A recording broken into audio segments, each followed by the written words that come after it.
secret. Paano ang babaw sa girls? If it's a secret, then I'll have everyone see Paano it. ka magpunta doon sa magtula? Paano daw ang baw sa boys? I will just get some water. It's very embarrassed now. Ikaw pala ang boys. Mamaya ay sumali ka na naman sa tula, ha? Tatas ganun, yan. High blood ko na Straight naman up. ako sa'yo. Yan. Straight up, Miggy boy. I'm Straight very up. embarrassed right now. Straight up. Tama mo, ano, buka talon mo. Bata. Oh, sugar. Hindi mo sinabi sa akin may ano ka, Miggy boy? Di yun? Magbaw? Bakit, ha? Pinatula pa siya doon? Ano naman nakita?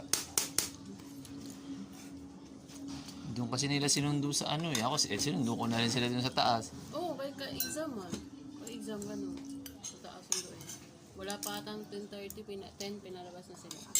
Paano daw yung baw ng boys? Show I kami. won't show it. Please? Okay, I'll show it inside. No.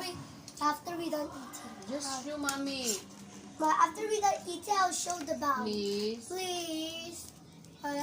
Ganun ba sa girls? Ito kay Lucas.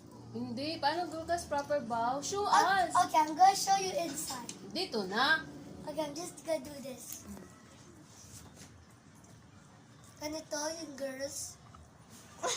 Yan. Ba't beautiful same eyes. lang yung girls tsaka boys ng baw? Ikaw lang! Bakit ganun? Di ba yung ano natin? Opo! Ang gatas at itlog. Ganun yung bow mo. Ba't ganun? Ganun yung bow mo. Yeah! That's what Sino yung turo niyan? signature! Sabi niya, hindi gusto ni mami yan, teacher. Pangit yan. Hindi! Ang ganda! Paano maganda yun? Pag si teacher nagturo sa'yo, maganda. Pag si mami nagturo sa'yo, pangit. Lucas teacher, I think I know. Teacher thinks Lucas is a girl. No. Because look! Teacher know that Lucas is a boy. How? If you have long hair.